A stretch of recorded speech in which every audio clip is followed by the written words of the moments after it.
Hi guys, welcome back to my channel.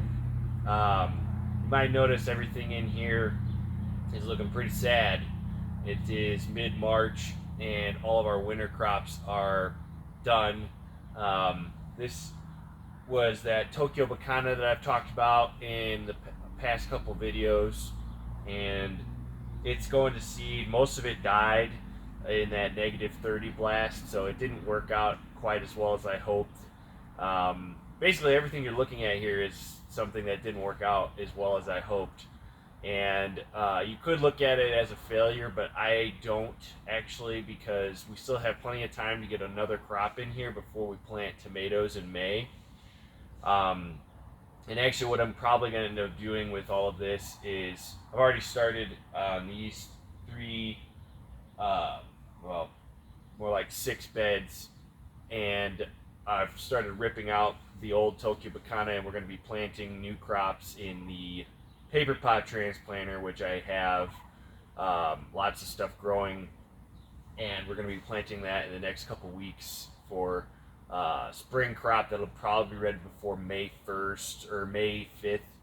And then we're going to try and get a semi-early batch of tomatoes growing in here May 5th-ish. We'll see. Those tomatoes literally just came up today. But this whole topic has gotten me thinking a lot about the business of growing vegetables on a small scale and what you can do with this style of farming. Because I don't think this is very mainstream information yet. A lot of people don't understand the numbers and how much potential there is on actually making a living growing vegetables for market. And I live in northern Wyoming. It's a zone 4B, which is pretty cold. We have 120 frost-free days, and it's a challenge to grow vegetables here. So we do a lot of frost-tolerant stuff, and we do really well with tomatoes in the summer because not many people can grow tomatoes in their garden here. But the numbers are what I want to talk about today. And so this crop did not yield the amount of produce that I wanted, or enough to really make money on this particular crop. We got about half what I wanted because I only got one cut of greens. And so that's where I'm making the decision now, where I'm going to rip it out and plant something new, because it still has time to produce our 3 crops per year in this greenhouse. So on this farm, we try and grow at least 3 crops a year in greenhouses. We've got 4 greenhouses now, and each crop is going to yield anywhere from $400 to maybe $500 or $600. And tomatoes basically count as tomatoes, and basically cucumbers count as 2 crops because they yield so much produce in the time that they actually produce. And so the numbers can be pretty significant if you look at it that way. So and this is kind of low end. It's really hard to generalize this because each crop yields a different amount and demands a different price. But in general, with salad greens, that's fairly standard across all of them. Between arugula, spinach, stuff like Tokyo Bacana, everything that we direct seed with our Jang seeder yields about anywhere from $400 to $600, depending on the time of year it's ready and the yield that you get from that planting. And so that also applies to carrots, radishes, stuff like that. And so if you keep planting crops like that throughout the year, you're going to yield basically between $1,500 and $1,800 per 50-foot bed. And I should have said that 50-foot bed is the benchmark for where I'm getting that number, 400. So each crop is pretty much standardized across a 50-foot bed. And so our standard bed size on this farm is 50 feet by 2.5 feet, basically. So 30 inches wide. That's pretty standard for most market farms that you'll see on YouTube. or the internet in general. It's pretty standard these days. Not every farm does it that way, but that's how we do it. And so, like I said, what I try to do is grow at least 3 crops a year in a greenhouse. It's different for outside because I'm outside. In our climate, we definitely don't have time to get 3 crops. We maybe can get 2, depends, but a lot of times our springs are so cold that we have to get a lot more out of 1 crop, which is another strategy you could do, and that depends on which crop you're growing. But if you start to do the math on this, say you were just going to grow direct seeded crops and not even grow cucumbers or tomatoes, which is a vertical crop that you grow up a string on trellises and trusses like we have in this greenhouse. Say you were going to do that only, you could get $500 on average per crop times 3 per 50-foot bed. So that's $1,500 per bed in one greenhouse. This greenhouse has 13 50-foot beds. This is a 72 foot by 30 foot greenhouse, high tunnel greenhouse. 1 layer of protection is not even inflated plastic or polycarbonate end walls. There's no insulation at all in this greenhouse.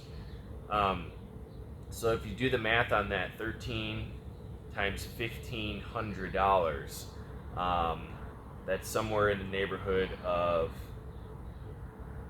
sorry, I had to do the math on that. I couldn't do it off the top of my head. If you did $1,500 per 50-foot bed in this high tunnel, that's around $20,000 a year in revenue. That is the absolute bottom, like low end. You're doing the bare minimum of what you can produce in a high tunnel like this, even in our climate. And if you live in any warmer climate, it's just going to be easier for you than what I have to do, because you have a longer growing season. Things do grow better in warmer temperatures. So that's the bottom end, $20,000 a year in a fairly small high tunnel. I mean, 70 by 30 is fairly small for a market farm.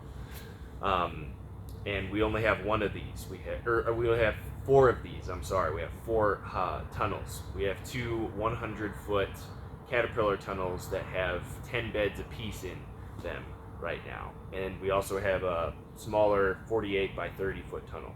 So each one of those tunnels is going to have a different number to it in terms of the revenue per year, but if you think about it in terms of 50-foot beds, it's still quite a bit. And that's not factoring in greenhouse crops. If you grow crops like cucumbers and tomatoes, the number goes a lot higher if you know what you're doing. I should be able to get about minimum of $1,500 per bed per tomato crop. That's not including the crop I'm going to have before and after the tomatoes.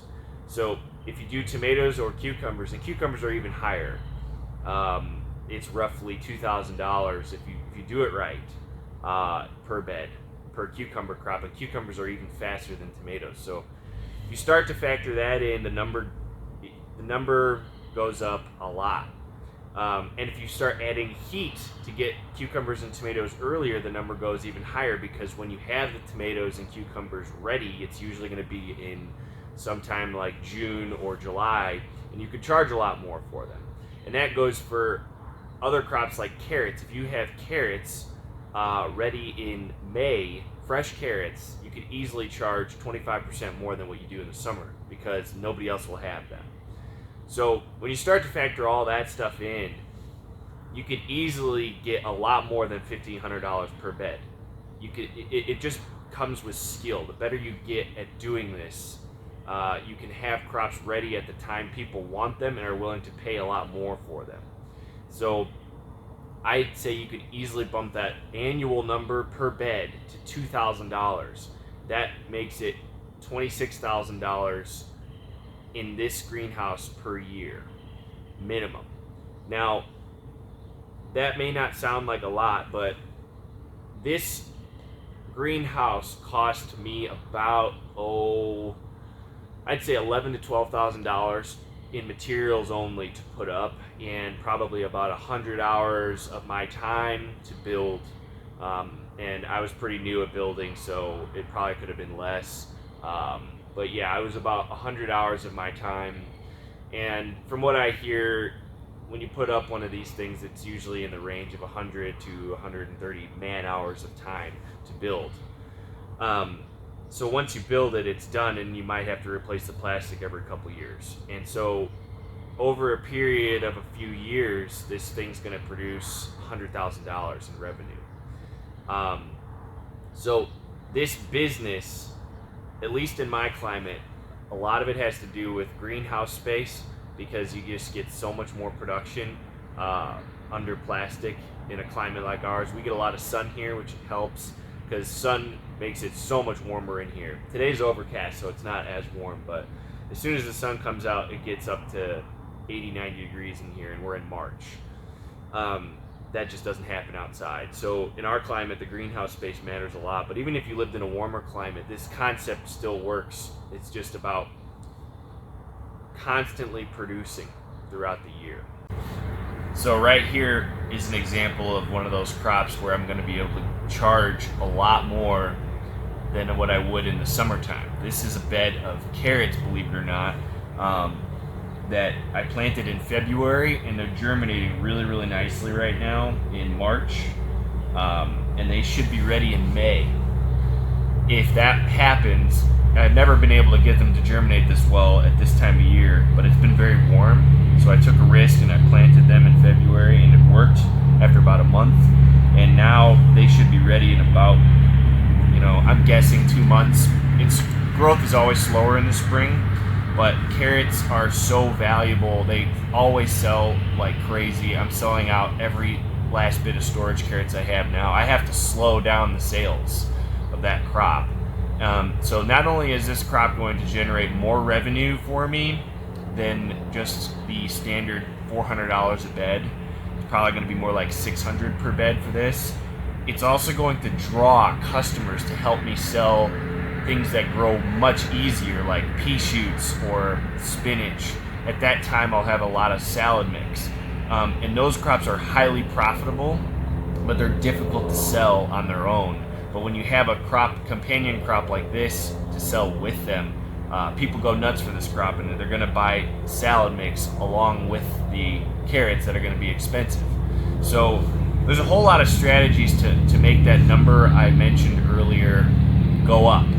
And the whole point of this video is to show people the potential of food you can produce on a small land base and revenue you can produce on a small land base. If you build a high tunnel like this, and if you are motivated enough to start and manage a vegetable farm. Basically, this is a viable career path. It's not easy at all. None of what I'm saying is easy to do. If it was, I would have been a lot more successful a couple years ago. It definitely takes skill. It's not like it's easy to get $1,500 to $2,000 per bed per year. It also takes a lot of capital infrastructure, like this high tunnel, and if you have things like the paper pod transplanter, it makes it go a lot faster because you can get those crops in the ground a lot faster. But the bottom line is the potential in this business is, I think, a lot higher than the average person understands. So this year is the first year we're going to probably be able to grow over $100,000 worth of vegetables on about a half an acre of actual land. Just because of the greenhouse production we're going to be doing. We're going to be doing a lot of greenhouse tomatoes and cucumbers. We're going to be doing a lot of herbs, things like cilantro, dill, basil. Those are all very profitable, a lot more than what my original number was. And we're just going to be able to keep the land in full production a lot more than I was in the past because of some tools, because of some soil improvements, because of labor. A whole lot of things are starting to come into place that I've been working on for years that are going to make it easier. But that's pretty amazing, $100,000 on half an acre of land. If you start to scale that up, which we are going to be doing over the next couple of years, I'm going to be building another 100 by 30 foot tunnel at least every year for the next 3 years. In fact, probably going to be a 144 foot long tunnel the second 2 years, just because of the way that they fit on the land. You can start to do the math on that, it becomes $200,000 a year in revenue pretty easily, and that's conservative. You know, if you're successful 100%, the more closer you get to 100% success on producing the crop that you're trying to produce, the easier it gets to raise the number. Especially if you're in a place where there isn't a lot of vegetables, like Cody, Wyoming. There's just not a lot of vegetable production going on around here. So if you become the guy who has the product people want when they want it in the amount that the market demands, you know, you can pretty much start to write your own ticket. And again, I'm making it sound a lot easier than it is. It's not easy, but there's a lot of resources out there nowadays. The way I learned all of this stuff is the Neversink Farm course. If you are interested in doing any kind of vegetable farming as a career, that is worth absolutely every penny. That is the best $2,000 I've ever spent in my life. And I learned all of these techniques in that course. And it's not like a guarantee of success your first year, but you're going to save so much time and money on infrastructure by taking that course. You're going to get there a lot faster. You're going to get to these numbers I'm talking about a lot faster, because a lot of them are based off that course. There is a viable career path here for people. And again, even if you're not interested in this as a business, think of the numbers I'm talking about in terms of food produced. Most people, when they start a garden or a homestead, I don't see a lot of people talking about growing multiple crops a year. Now, some people are, but if you think of your land as an assembly line of food production, there is so much potential to produce food on a small scale anywhere. Especially if we can do it here in Wyoming, you could do it anywhere. Almost anywhere in the U.S. is easier to grow than here, except probably places like North Dakota. But the concepts I'm talking about are about constant production, keeping your land extremely fertile. And there's a whole rabbit hole to that I'm not going to get into today, but I just really wanted to get this idea out because it's something I've been thinking about. A lot of people that have a traditional farming background don't understand this. They think this is sort of just gardening, and it's a lot more than gardening. This is this is a legit style of farming. Keyword farming, not gardening. This is about producing a constant yield of produce that is to be sold. So to wrap this up, I'm going to show you all 4 greenhouses that I have right now, just to give you an idea how big we're talking here. This is the 70 by 30 foot tunnel, 72 by 30 foot tunnel. And then behind me is the 100 by 16 foot Caterpillar tunnels. There's another one right behind it. So there's 20 50-foot beds between the two of those. And then right behind me is our nursery slash kind of production tunnel right now. This is 48 by 30 foot. And I've only got about 5 50-foot beds worth of ground in there. But it's really, really warm in that one. So those 5 beds produce at least $2,500 a year in revenue, probably $3,000 actually, because they just get the crop so much earlier. And so if you do the math on that, it's close to, we're projected to do about $106,000 in revenue this year, and it could be higher, it could be lower than that. You know, this is farming, so lots of things do go wrong, but this is a pretty small amount of land. If you actually look at the square footage of these greenhouses, and the field behind me also counts. This is actually still bigger than all 4 greenhouses combined, and we're still going to get probably 2 crops a year in the field. So the field will probably get us about $1,000 to $1,200 per bed and there's 40 beds in there. So something like $40,000 in revenue for the field, and it'll be a lot easier this year because we have the paver pot transplanter and a good place to start plants, because if you have plants that are much more mature, when you put them in the ground, they're just ready faster. So that should give you something to chew on if you're interested in starting a vegetable farm or producing a lot of food in a small space. So hope you enjoyed that, and we'll see you in the next one.